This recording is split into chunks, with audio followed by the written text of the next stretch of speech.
KPM.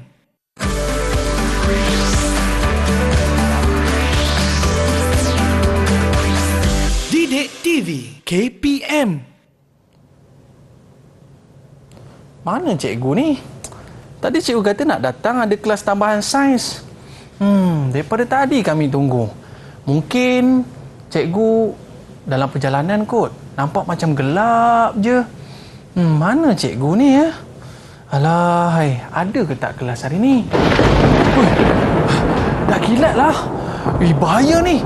Kalau kena kilat nanti, keras aku kat sini. Baik aku masuk kelas dulu.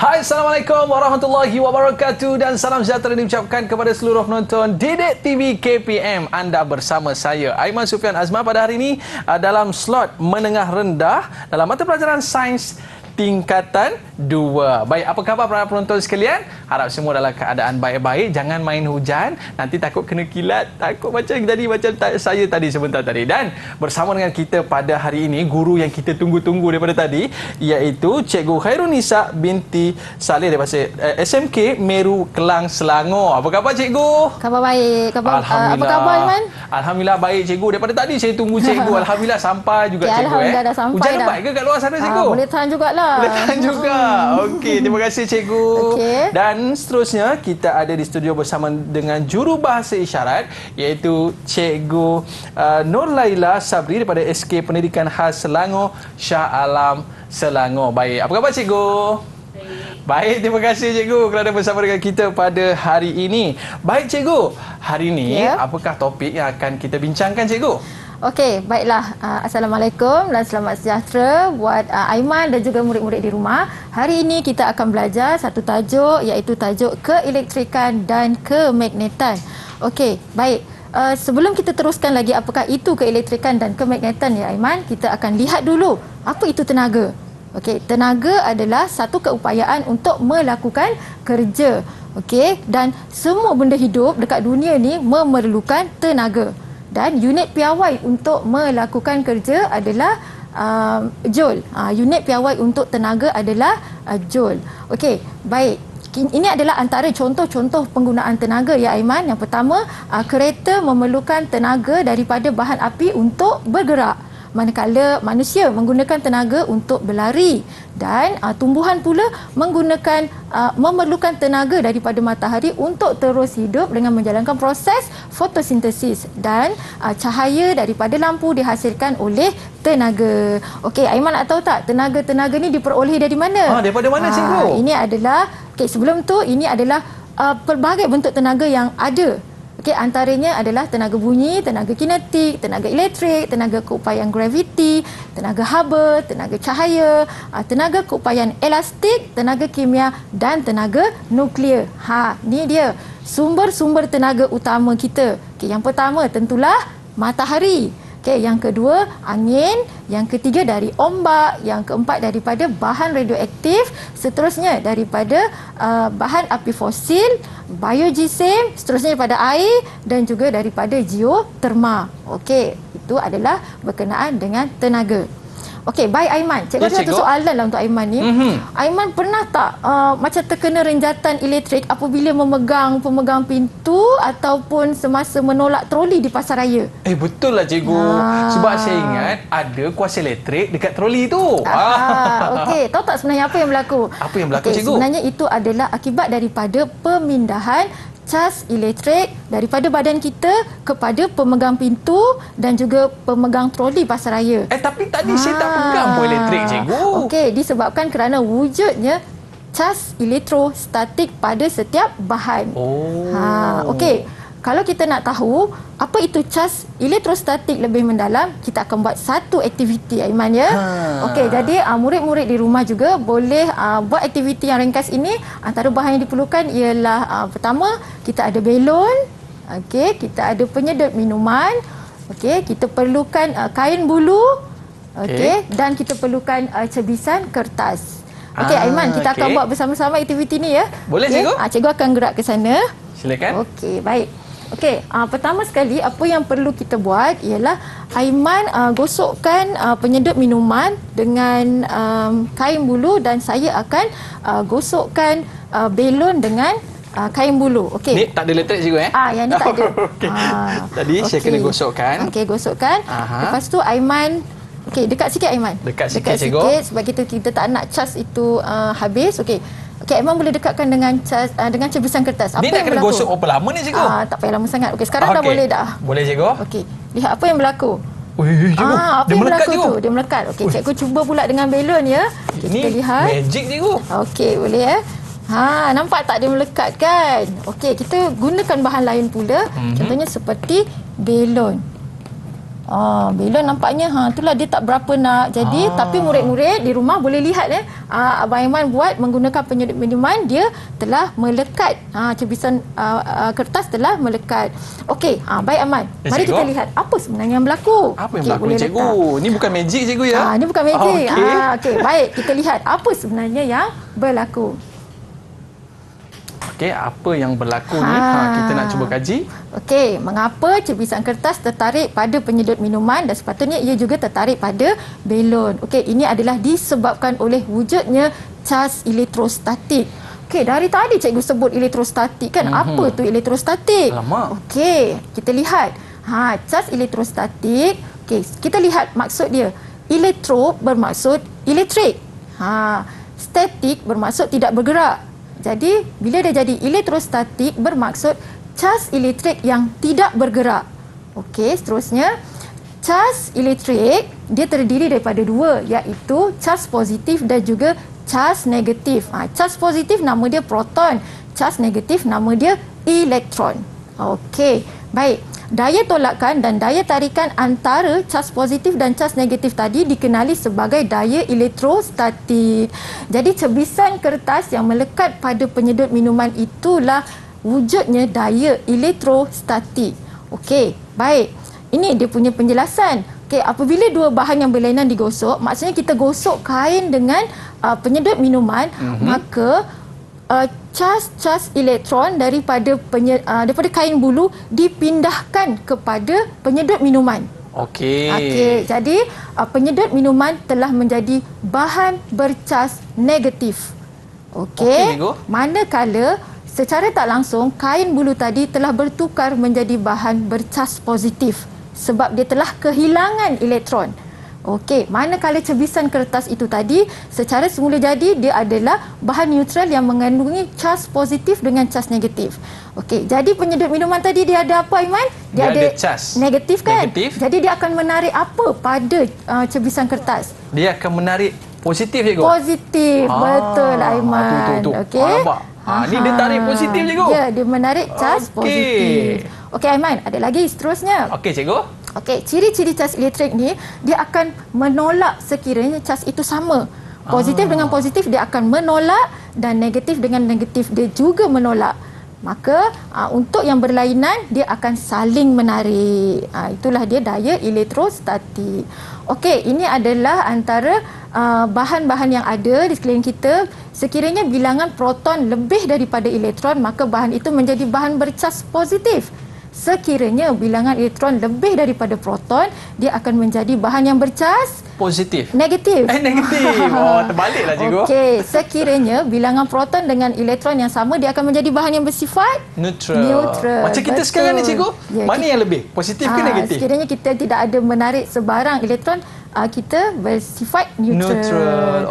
Okey, baik. Seterusnya, dekat depan tu, Aiman, ada satu alat yang digunakan untuk mengesan kewujudan elektrostatik. Yang ni ke, Cikgu? Jadi ini adalah alat yang dinamakan sebagai elektroskop. Okey, elektroskop dia terdiri daripada ceper logam. Okey, dia ada ceper logam belah atas tu. Dia ada penebat dan dia ada kerajang emas di bahagian tengah. Okey. Okey, jadi Aiman boleh letakkan, Aiman boleh uji gosokkan penyedut minuman. Okey, kita gosok macam tadi cikgu Kita gosokkan dan sekiranya kita lihat prinsip kerja. Sekiranya penyedut minuman itu didekatkan, okey, Aiman boleh dekatkan apa yang berlaku pada kertas ataupun kerajang emas tadi. Okey, Aiman sini cikgu. apa yang berlaku? Adakah dia terbuka? Dia tak terbuka Tak terbuka, Okey, mungkin dia kena gosok neutral. lagi cikgu. Okey, Aiman boleh ambil penyedut minuman yang lain. Okey, penyedut minuman lain. Kemungkinan dia dia dah jadi neutral. Okey, Okey. boleh dekatkan. Okey, dekatkan Aiman. Okey cikgu. Ada sedikit capahan tak? Uish, ada terbuka sikit lah cikgu. Ya, itu bermaksud penyedut minuman bercas negatif dan dia akan saling menolak antara cas negatif yang ada pada kerajang emas ataupun kertas di dalam tu tadi. Itu yang dia menolak tu? Ya, dia menolak. Okey. Negatif jumpa negatif, menolak. Okey, Aiman. Baik, cikgu. Aiman. Lihat di sini. Ini adalah contoh elektrostatik dalam kehidupan harian. Macam dekat rancangan tadi, kejadian Kilat. kilat. Bagaimana kilat berlaku? Okey, kilat ni dia boleh berlaku antara geseran antara awan dan udara yang menyebabkan awan dicas dengan cas-cas elektrik. Okey, jadi ada cas positif dengan cas negatif. Cas positif dekat atas bahagian awan, cas negatif di bahagian bawah awan. Okey, kilat itu berlaku apabila daya tarikan yang wujud antara cas positif pada awan akan menarik cas negatif daripada bumi. Jadi lintasan yang kita nampak kilat itulah daya tarikan. Daya tarikan antara positif dengan negatif. Saya ingat fenomena alam tu cikgu. Fenomena Rupanya alam ada kaitan dengan sains juga. Ya, fenomena alam mesti ada kaitan dengan sains. Okey. Okey, Aiman. Sebenarnya kita boleh buat simulasi kejadian kilat di dalam makmal dengan menggunakan satu alat yang dinamakan sebagai penjana Van de Graaff. Kita nak buat kilat kat dalam ni ke cikgu? Ya, kita boleh buat kilat dalam makmal ya. Ya ke? Okey, boleh cikgu ke sana ya? Silakan cikgu. Okey, baik. Apa yang perlu kita buat? Ini adalah penjana Van de Graaff. Okey, kita akan hidupkan switch dia. Okey, jadi murid-murid akan lihat kita biarkan seketika kerana ada geseran di antara tali sawat dengan roda. Yang ni tali sawat. Ada roda kat dalam Ada ni, roda. bawah dengan atas. Jadi dia akan mengumpulkan cas positif pada kubah logam. Ini namanya kubah logam. Bola ajaib je kubah logam. Kubah logam. Jadi dekat kubah logam ni dah dipenuhi dengan cas positif. Okey. Manakala ini adalah tongkat sfera, dia ada cas positif dengan cas negatif. Dia neutral lah cikgu Dia neutral. Okey. Jadi dia akan tarik apa? Positif, dia akan tarik negatif. negatif. Okey, boleh cikgu buat sekarang ya? Okey, Elok, cikgu. Takut jadi pula saya tengok. murid-murid di rumah boleh lihat ada terbentuknya percikan api. Okey, jadi itulah kilat yang Itulah terbentuk. kilat. Okey, Aiman nak cuba? Boleh Okey, ke, Aiman cikgu? pegang bahagian penebat. Bismillahirrahmanirrahim. Okey, dekatkan Kawan-kawan, pada tengok sfera. Okey. Okey, itu adalah wujud daya tarikan antara cas positif dengan cas negatif. Nampaklah cikgu kilat dia. Ya, itulah Tapi ni dia kenapa kilat. rambut ni tegak cikgu? Okey, yang rambut ni tegak pula disebabkan apabila cas positif berkumpul di sini, rambut tadi ada cas positif dengan cas negatif kan? Jadi positif akan menolak cas positif yang ada pada rambut tersebut. Jadi dia menolak. Manakala yang tongkat sfera ni dia menarik. Jadi Okey. terbentuklah seperti cas elektrik tadi. Jadi boleh saya cuba sekali lagi cikgu? Boleh Aiman. Okey cikgu Bismillahirrahmanirrahim. Murid nak tengok tak? Seronok kan? Okey. Itu dia. Okey, so apabila semakin lama maka cas positif semakin banyak. Okey, Aiman. Itu dia. Boleh? Dah puas hati Aiman? Puas hati cikgu. Okey. Nanti kejap lagi kita main lagi. Okey, boleh. Sebab itulah biasa kalau mak saya kata, jangan main dekat elektrik tu, nanti rambut jadi tegak. Ini dah sebabnya. Okey, baik. Seterusnya ya. Baik cikgu. Okey, apa yang Aiman, kita dah sampai kepada soalan uji minda. Kita dah belajar bahan bercas positif, bahan bercas negatif dan neutral. Ya, Okey, cikgu. Aiman, dekat papan soalan tu ada beberapa bahan. Boleh tak Aiman tentukan sama ada bahan tersebut adalah sama ada bahan bercas positif, bahan bercas negatif atau bahan bersifat neutral. Okey. Rakan-rakan di rumah juga boleh lihat ya gambar raja soalan di situ. Okey, Aiman. Yang pertama, Yang pertama cikgu. kita lihat ada berapa proton dengan elektron. Boleh Aiman? Ada 3 proton, ada 1 elektron. Maka dia jadi bahan bercas Proton cikgu. positif. Positif. Okey. Tadi kita buat simbol ke macam cikgu? Tulis positif. Positif, positif. Oh, Boleh nampak soalan? si. Boleh nampak ya? Tif. Tulis besar sikit Aiman. Okey. Positif kalau bahasa Melayu dia POSITIF. F juga Ya okey. betul. Okey, Aiman Itu dia. teruskan Itu. untuk gambar yang kedua. Gambar yang kedua cikgu. Dia ada Dia lebih ada 3 negatif negatif dan 1 positif. jadi dia jadi bahan yang bercas. Negatif menang. Negatif. Okey, jadi jawapannya adalah negatif. Okey. F. Negatif. Okey. Soalan Pandai, ketiga, cikgu. Aiman. Okey, yang ketiga, nampak bilangan dia sama kan? Betul lah cikgu. Jadi dia jadi bahan Positif negatif. bahan apa tu? Kalau dia positif dengan negatif dia sama, dia jadi bahan yang bersifat Neutral. neutral. Okey. Pandai Aiman. Okey. Okey. Okey, neutral. U T R. Betul cikgu? Ya, Ejaan saya betul? Okey, pandai Aiman. Okey, Baik, cikgu. soalan yang seterusnya Aiman kat bawah tu. Okey, soalan dia apa tu jika Cas-cas yang sama jenis akan saling apa? yang sama jenis akan saling menolak cikgu. Betul, tepat sekali. Jawapan kat sini Ya, Aiman. menolak. Ya, menolak. Maklumlah cikgu, tingkatan 2 macam nilah tulis. Tak apa, dia macam-macam tulisan. Okey, seterusnya yang bawah. Cas-cas yang berlainan akan saling menarik. Menarik antara satu sama lain. Pandai Aiman, cepat Yelah, belajar. murid dekat rumah tu bagi jawapan cikgu. Oh, dia berbisik ya. Okey, Menarik. menarik. Jadi ini dia punya orang kata formula ataupun satu teknik yang kita nak faham cikgu. Ya, untuk kalau kita- dia lebih, dia merupakan positif. Kalau negatif lebih, dia merupakan negatif. Ya, betul. Okey, cikgu. Okey, boleh kita semak jawapan Aiman? Boleh? Kita semak Okey, dulu. kita semak. Okey, yang pertama bercas positif, betul.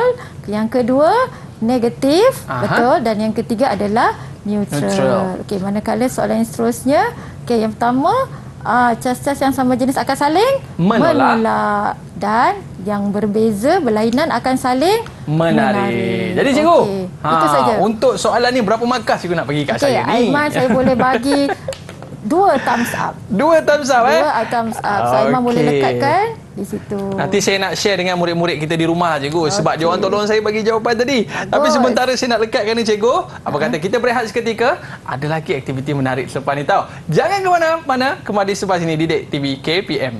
Alright.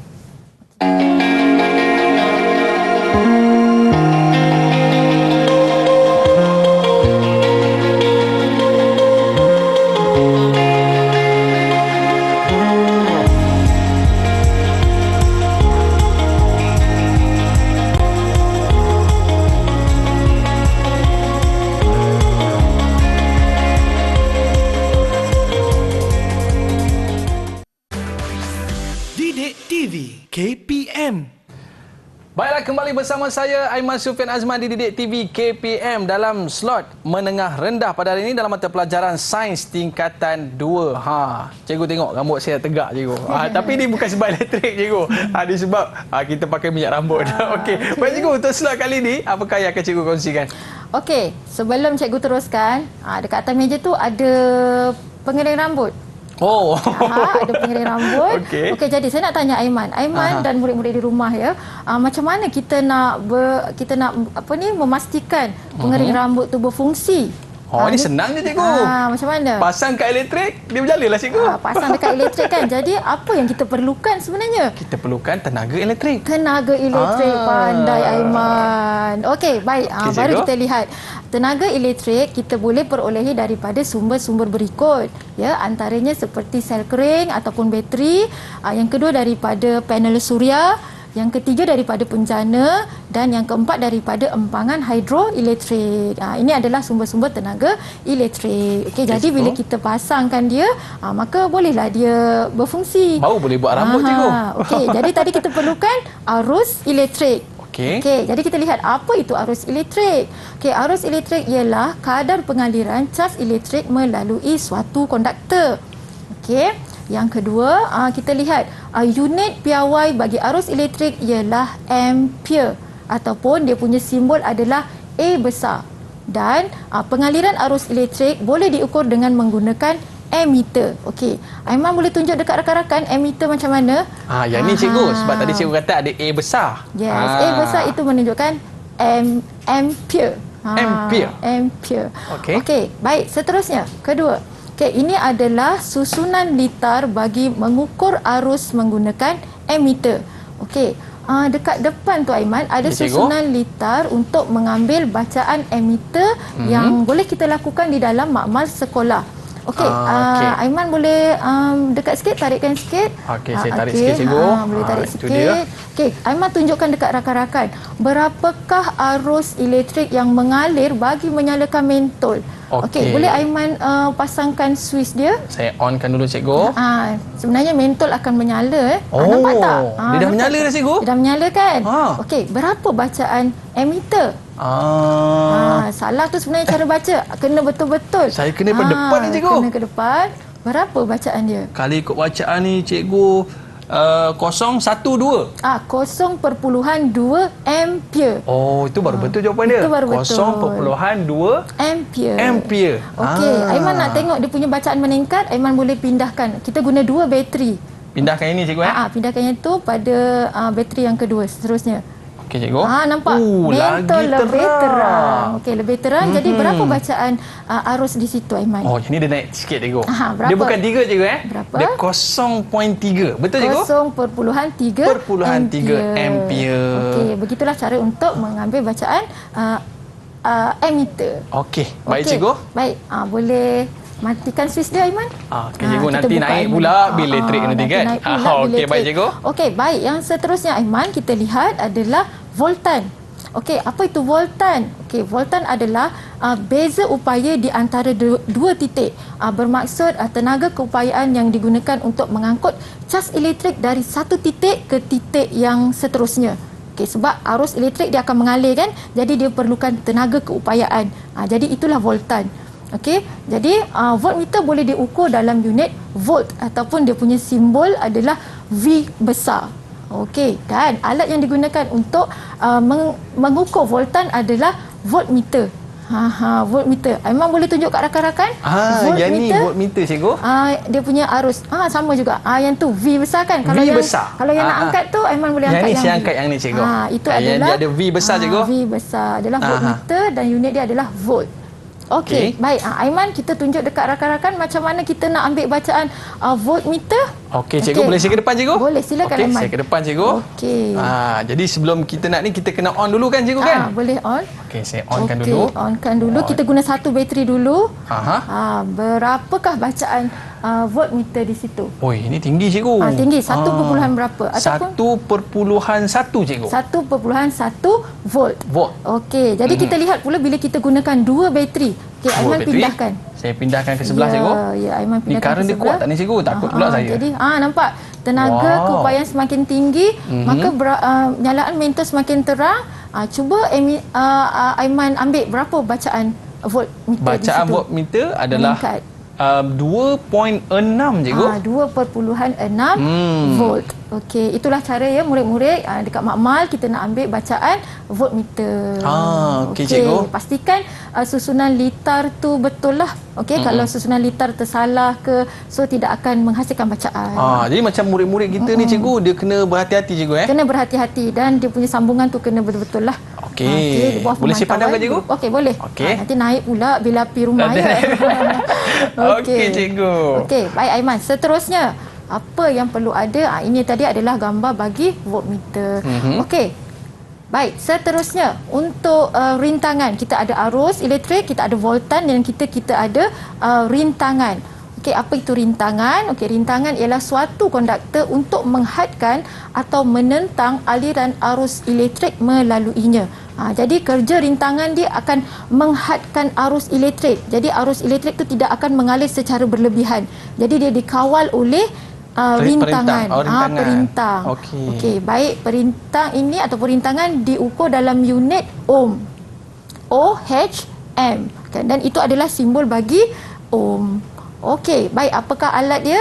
Okey, kita ada 2 jenis perintang iaitu perintang piawai. Perintang piawai itu dia punya gambar raja, dan yang kedua ialah perintang boleh ubah ataupun rheostat. Itu Aiman boleh tunjukkan kat rakan-rakan. Ini adalah rheostat yang kita gunakan di dalam makmal. Ni yang besar cikgu Ni yang besarlah. Kalau dekat dalam peralatan elektrik nanti kita akan tengok dalam komponen elektrik. Okey, boleh cikgu. Baik. Okey, Aiman dah faham dah? Itu dia cikgu. Dah boleh faham dah? Dah boleh Sikit-sikit, faham kan? cikgu. Jadi, apakah hubungan antara arus, voltan dan rintangan? Bila kita dah belajar 3, dia ada hubungan ya. Okey, baik. Hubungannya dikenali sebagai hukum Ohm. Okey, apa itu hukum Ohm?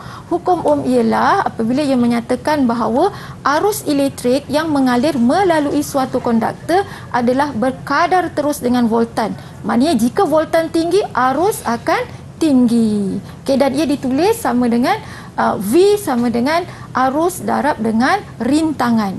Okey, jadi untuk memudahkan kita mengingat hukum Ohm, kita gunakan rumus segitiga. Okey, kita buat rumus segitiga. V bawah dia I iaitu arus dan rintangan. Jadi kenapa kena tutup-tutup tu? Okey, ada sebab dia ya. Macam ni, kalau kita nak cari nilai voltan, kita tutup V. Okey, kita tutup V, jadi kita darabkan nilai arus dan rintangan. Okey, jika kita nak cari nilai arus, kita tutup I, jadi voltan bahagi dengan rintangan. Dan jika kita nak cari nilai rintangan, kita tutup R, jadi formula dia adalah voltan bahagi dengan nilai arus. Itulah hukum Ohm. Baik, ini hanyalah contoh ya untuk murid-murid mengira berapa nilai voltan, nilai rintangan dan juga nilai arus. Okey, baik. Aiman. Ya, cikgu. Nampaknya soalan ni agak sukar sikit. Aduh, okey. Okey, untuk yang melintang cikgu dah selesaikan. Okey, Aiman perlu jawab soalan yang menegak. Okey, boleh Aiman tolong bacakan soalan A? Okey, untuk soalan A, cikgu, soalannya tempat kosong ialah kuantiti elektrik yang diukur menggunakan ammeter. Okey, apakah itu?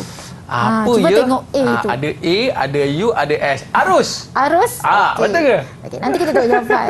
Okey, soalan C pula Aiman. C pula, unit bagi rintangan ialah tempat kosong. OHM. Ohm. Okey, Betul ke? ingat dia.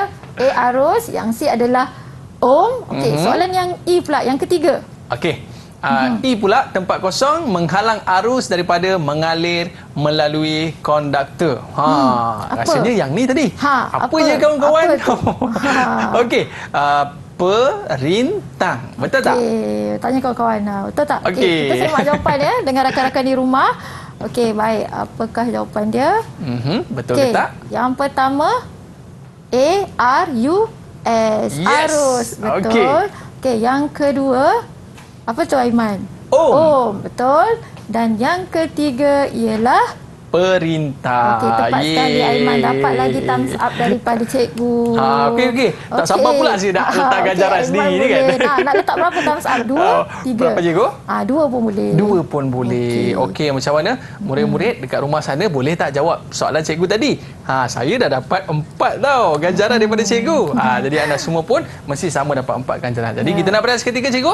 Okey, murid-murid jangan ke mana-mana, kembali selepas ini Didik TV KPM.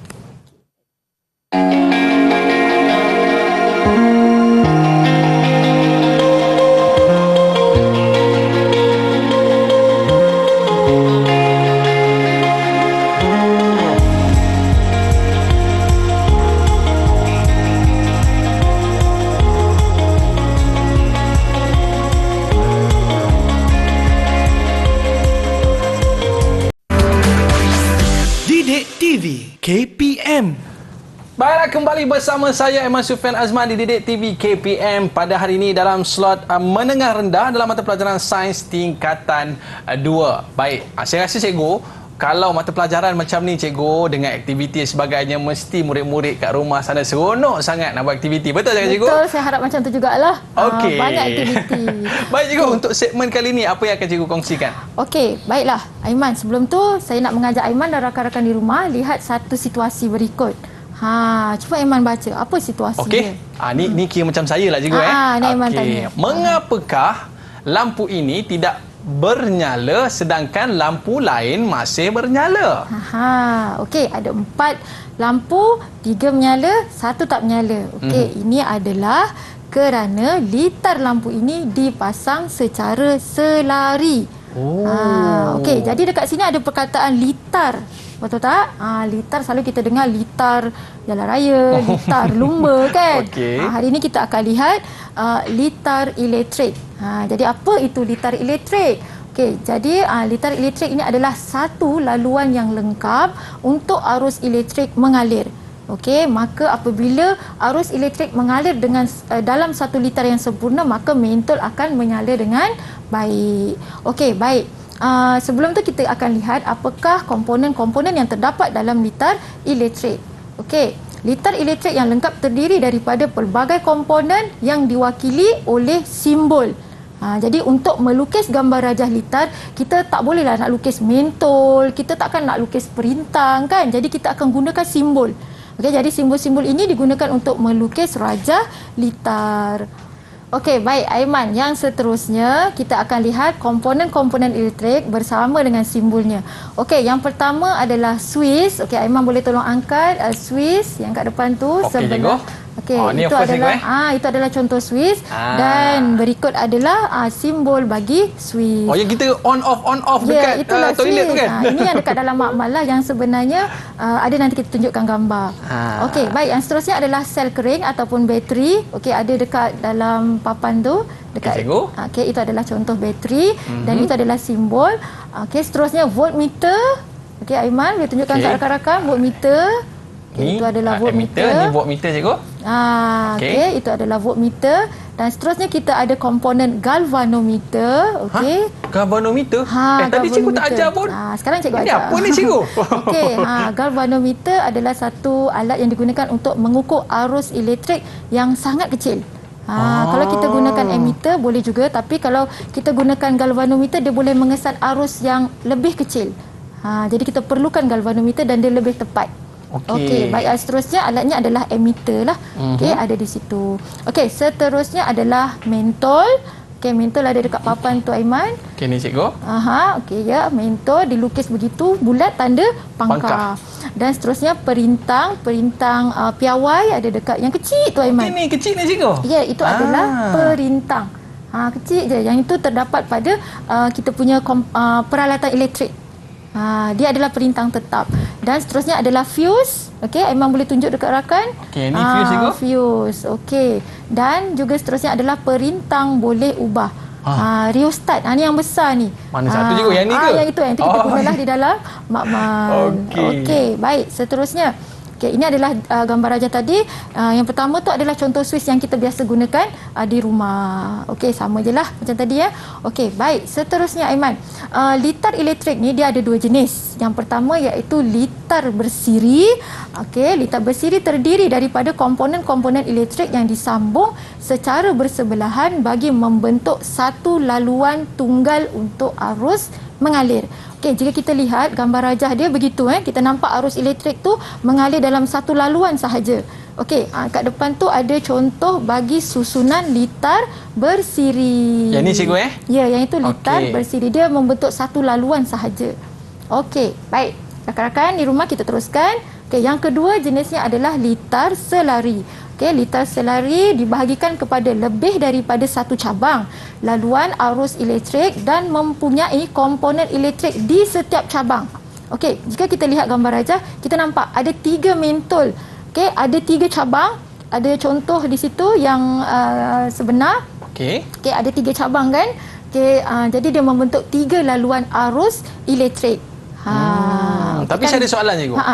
Kenapa yang ni lebih terang daripada yang ni cikgu? Okey, kerana tenaga keupayaan yang diberi kepada litar selari adalah sama macam voltan daripada voltan sumber. Okey, yang ni dia kena share cikgu kan? Yang tu dia kena share. Itulah bersiri dan inilah dia selari. Okey, baik. Ini adalah contoh bagaimana kita mengira untuk arus, voltan dan rintangan dalam litar bersiri. Kalau kita nampak arus dia adalah sama. Maknanya kecerahan mentol tu sama sebab arus dia sama. Okey, manakala voltan adalah hasil tambah voltan 1 tambah voltan 2 dapatlah jumlah voltan dalam litar bersiri. Dan rintangan pun macam tu juga Dia adalah hasil tambah rintangan 1 dan 2 untuk menghasilkan rintangan berkesan. Manakala untuk arus, voltan dan rintangan dalam litar selari, arus dia adalah hasil tambah arus 1 tambah dengan arus 2, manakala voltan, ni yang kita kata tadi, voltan dia adalah sama daripada voltan sumber untuk voltan mentol 1, voltan mentol 2 dan juga voltan mentol 3. Jadi kecerahan dia sama. Okey, manakala untuk rintangan kita gunakan rumus 1/R sama dengan 1/R1 tambah dengan 1/R2. Jadi murid-murid boleh gunakan rumus-rumus berikut untuk menyelesaikan masalah jika diberikan nilai arus, voltan dan juga rintangan dalam soalan lah biasanya. Tapi cikgu mesti ada buruk baik dia cikgu kan? Ada. Yang ni ada kelebihan dia, ada kelebihan dia kan? Betul. Okey. Boleh cerita sikit cikgu? Kita lihat apakah kelebihan dan kekurangan litar bersiri.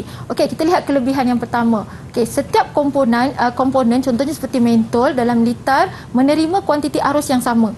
Okey, manakala kelebihan yang kedua, semua komponen dikawal oleh suis yang sama. Okey, dan yang ketiga, penambahan voltan akan membekalkan arus yang lebih besar. Kalau kita tambah lagi bateri, maka arus tadi akan bertambah. Jadi kecerahan mentol ketiga-tiganya itu akan meningkat. Okey, baik. Manakala kekurangan, kerosakan pada satu alat elektrik menyebabkan alat elektrik yang lain tidak berfungsi. Contohnya, kalaulah dekat dalam litar bersiri tadi, mentol yang pertama rosak, maka mentol yang lain pun dia tak menyala. Oh, kalau ni rosak, dua ni tak nyala? Ya, dia tak menyala. Okey, baik. Kekurangan yang kedua, pemasangan lebih banyak alat elektrik menyebabkan rintangan bertambah dan arus berkurang. Kalau kita tambah lagi mentol, maka arus pun berkurang. Jadi tak cerahlah mentol tu, malap. Okey, manakala kekurangan yang seterusnya, setiap alat elektrik tidak boleh dipadamkan secara berasingan. Kalau ada 4 mentol, kita guna satu suis, semua padam. Okey, baik, boleh. Baik, kita lihat pula apakah kelebihan dan kekurangan litar selari.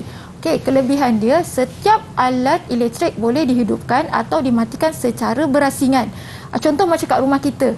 Okey, tadi ayah dia jawab tadi kan, dipasang secara selari. Jadi macam kat rumah kita, semua pendawaian elektrik, mentol, lampu, kipas adalah menggunakan litar selari. Maknanya kalau kita nak tutup lampu dekat ruang tamu, kita tutup je lah lampu dekat ruang tamu. Okey, kalau kita nak tutup lampu dekat ruang dapur je tutup. Kalau kita gunakan litar bersiri, habis satu rumah gelap. Satu rumah gelap. Jadi itulah kelebihannya kita gunakan litar selari dalam pendawaian rumah. Okey, dan penambahan alat elektrik tidak menjejaskan fungsi alat elektrik yang lain dalam litar yang sama. Kalau kita tambah mentol, kecerahan dia tak akan menurun. Sebab voltan dia sama dengan voltan sumber asal. Okey, baik. Dan kekurangannya, voltan setiap alat elektrik tak dapat dikawal kerana voltannya adalah sama dengan voltan sumber. Jadi kita tak boleh kontrol atau kita tak boleh kawal lah. Okey, baik. Ini adalah sistem pendawaian di rumah. Okey, maafkan saya. Sistem pendawaian di rumah disambung secara selari. Saya ulanglah sekali lagi supaya murid-murid tahu dekat rumah kita semua lampu, kipas adalah menggunakan pendawaian secara selari. Okey, dan contohnya semua lampu di rumah didawaikan selari dalam litar lampu untuk memastikan setiap lampu memperoleh voltan yang sama daripada bekalan kuasa utama. Kalau ada 6 lampu, 6 lampu tersebut akan menyala dengan kecerahan yang sama. Macam yang ni cikgu Iya, betul. Okey, jadi arus yang mengalir pula daripada bekalan kuasa utama ke litar masing-masing dikawal oleh papan agihan. Aiman pernah nampak tak ni? Ni dekat depan pintu rumah tu cikgu ada orang sebut DB cikgu DB atau bahasa Melayu dia papan agihan. Papan agihan. Okey, boleh faham ya? Jadi nanti murid-murid kat rumah boleh lihatlah di mana kedudukan papan agihan di rumah masing-masing. Okey. Baik. Habis dah kita Aiman. Aiman dah belajar tadi komponen kan? Dah cikgu. Okey, nampak komponen. Okey. Rajah menunjukkan simbol satu komponen elektrik. Pilih komponen elektrik yang ditunjukkan dengan betul. Ada suis, ada transformer, ada rheostat, ada fuse. Sebelum tu cikgu nak bagi tahulah, rheostat tu adalah perintang. Cikgu bagi jawapan lah tu. Mesti itu jawapan dia. Jawapannya C. Okey, jadi jawapan dia ialah C. Betul cikgu Okey, mari kita lihat. Okey, betul lah tu. Rheostat adalah perintang. Kalau rheostat tu dia perintang boleh ubah. Perintang boleh ubah. Kalau perintang sahaja dia perintang tetap. Kalau perintang tetap tu dia tak ada palang tu cikgu kan? Dia tak ada. Dia tak ada palang. Okey, baik. Soalan yang seterusnya. Okey, lukiskan. Saya minta Aiman dan rakan-rakan di rumah cuba lukiskan satu rajah litar selari menggunakan 3 mentol, satu bateri ataupun satu sel kering, satu Swiss dan beberapa dawai penyambung. Ni berapa minit ni cikgu? Dalam 30 saat. Okey cikgu, saya cuba cikgu Okey, Aiman boleh cuba. Murid-murid kat rumah pun boleh cuba juga tau. Okey. Tapi kalau salah nanti cikgu tolong betulkan Okey, ada satu bateri, ada 3 mentol. Okey. Okey, murid-murid kat rumah boleh tengok tu susunan lita yang cikgu dah buat tu. Tapi yang ni pakai simbol je cikgu kan? Yang ni sebab tadi kita dah belajar komponen dan simbol, maka apabila kita dikehendaki melukis, kita kena lukis menggunakan simbol.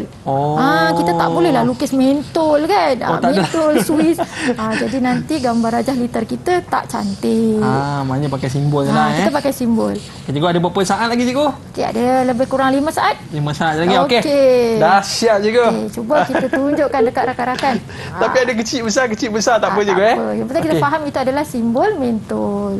Okey, ini adalah tunjukkan Okey, rakan-rakan kat rumah dapat tak jawapan sama macam Aiman? Okey, kita tengok betul tak jawapan. Sama jawapan. Sama lah cikgu. Walaupun ada kecil ada besar tu kira halal lah cikgu. Kalau boleh lukis mentol tu dalam saiz yang sama. Okey, baik cikgu. Okey, baik Aiman, boleh faham dah? Okey, baik cikgu. Berapa markah cikgu nak bagi Lupa saya ni? cikgu nak bagi markah sebab ada jawapan dan ada juga lukisan. Cikgu nak bagi 3 thumbs up. 2 untuk lukisan. Okey. Ada 3 thumbs up Okey, baik cikgu. Jadi murid-murid di rumah boleh cuba buat seperti ini. Tadi nyari-nyari saya nak lukis gambar mentol betul-betul tau. Rupanya pakai simbol je. Kita kena pakai simbol. Kita nak berehat seketika, kembali selepas ini di Didik TV KPM. Okey.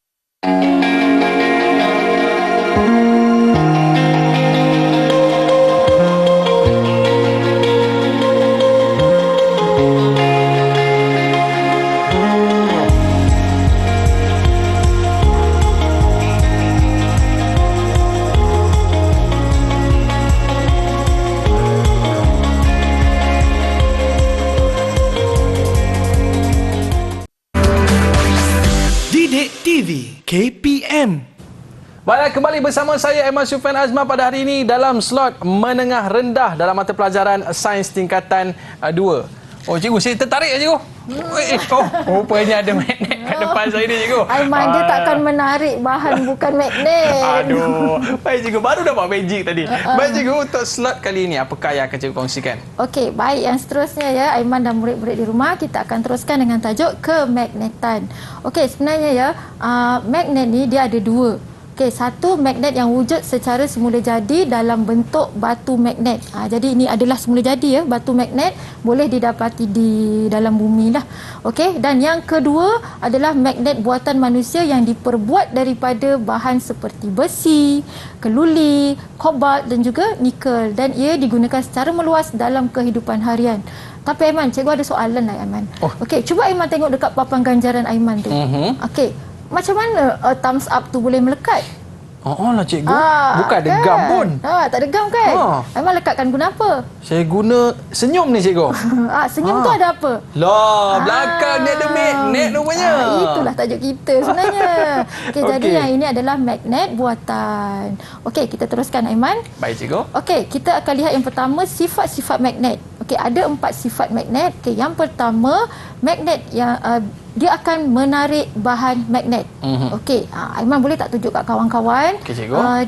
Sifat magnet yang pertama, dia boleh menarik bahan magnet. Okey, cuba tunjuk dia tarik apa? Bolehkah dia menarik pen? Saya cuba dulu yang pertama cikgu. Cuba, dia boleh tarik apa? Zam-zam. Alakazam. Tak boleh cikgu. Dia tak nak. Tak boleh, dia tak nak. Bahan yang seterusnya? Okey. Yang kedua kita cuba apa pula cikgu? Bintang tu. Okey, kita cuba bintang pula Bintang tu plastik kan? Plastik. Dia tak nak melekat juga. Tak lekat juga cikgu. Okey, kita guna bahan yang ketiga. Apa tu? Kepingan besi cikgu. Kepingan besi. Boleh tak dia melekat pada magnet? Okey, kita cuba cikgu. Jeng, jeng, jeng. Boleh melekat kan? Daripada jauh pun dia lekat lah. Itu adalah sifat magnet pertama, menarik bahan magnet seperti besi. Sekali lagi cikgu, sekali lagi cikgu. Boleh? Itu dia. Itu dia. Okey, Aiman seterusnya. Right, seterusnya magnet dia mempunyai kutub utara dan kutub selatan.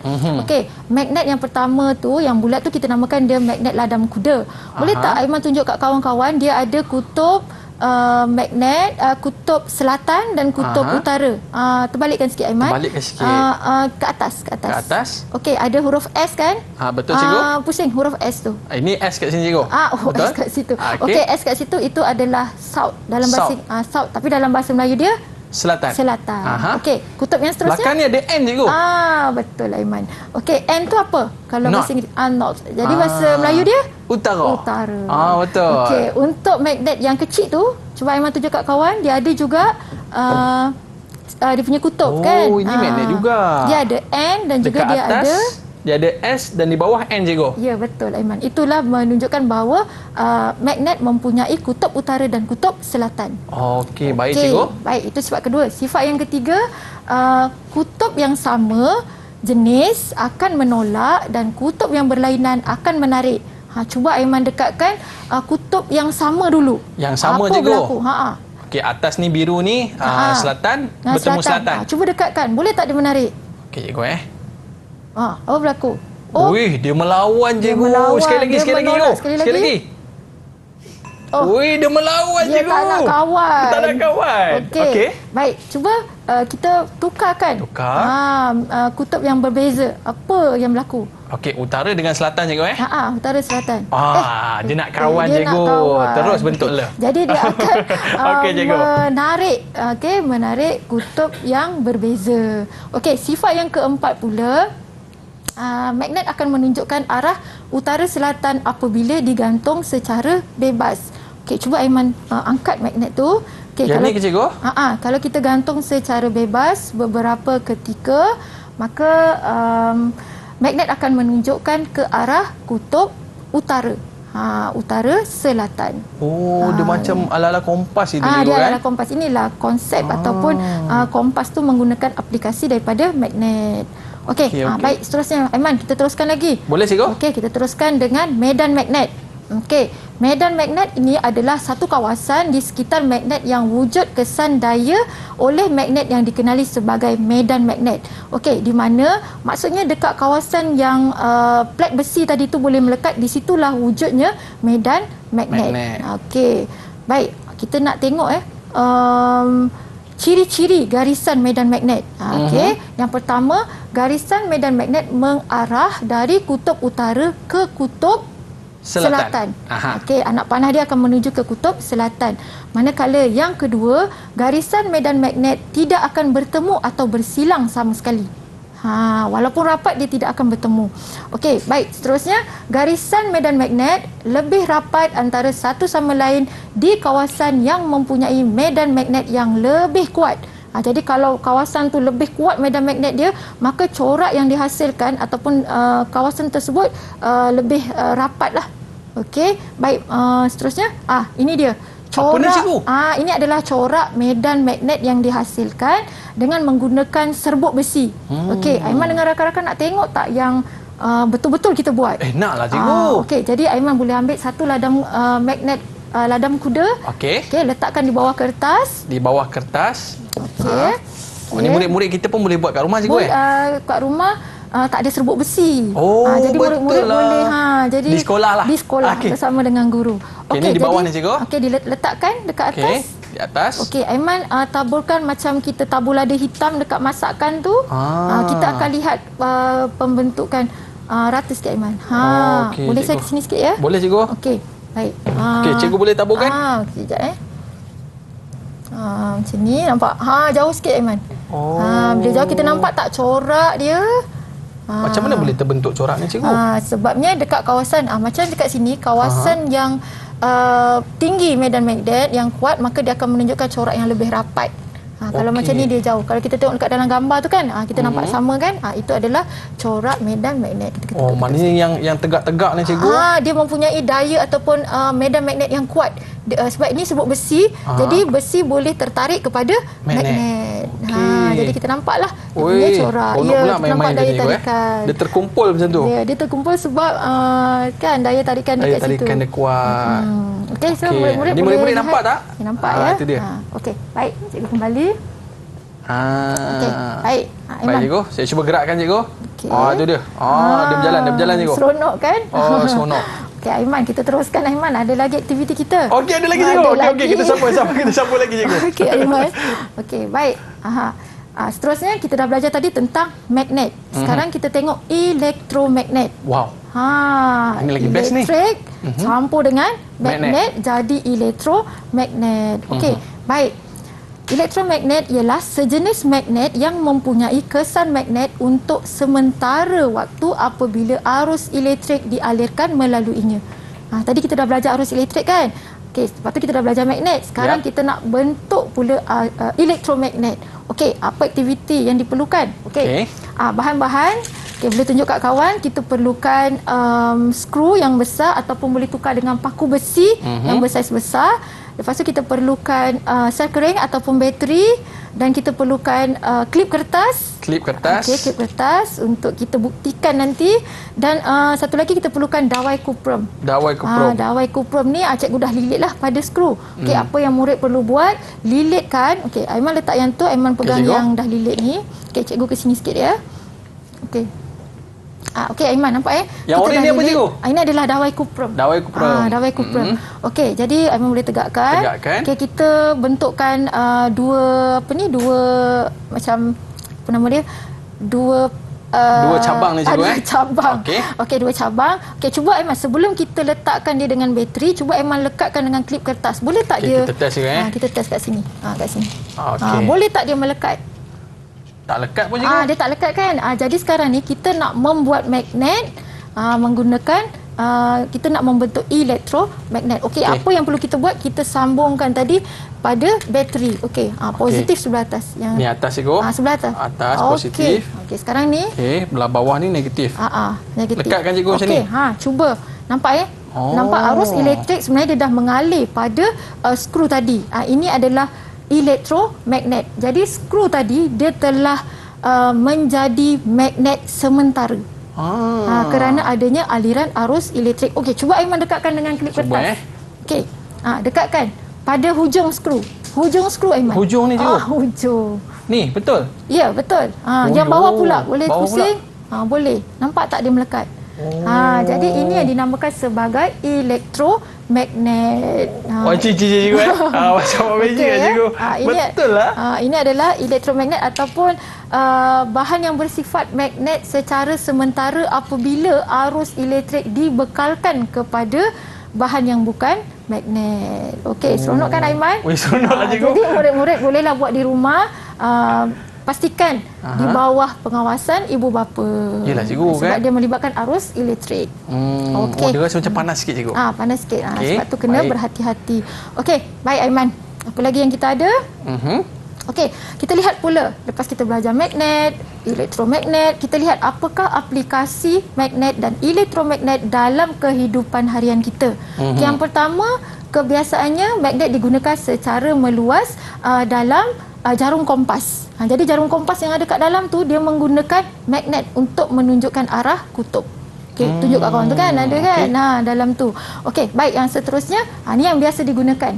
Ni murid-murid tak adalah. Kita sebagai orang dewasa selalu gunakan ya. Kad kredit dan kad debit mempunyai jalur elektromagnet yang menyimpan maklumat. Jadi bila kita nak ambil duit tu, kita masukkan ke dalam mesin ATM.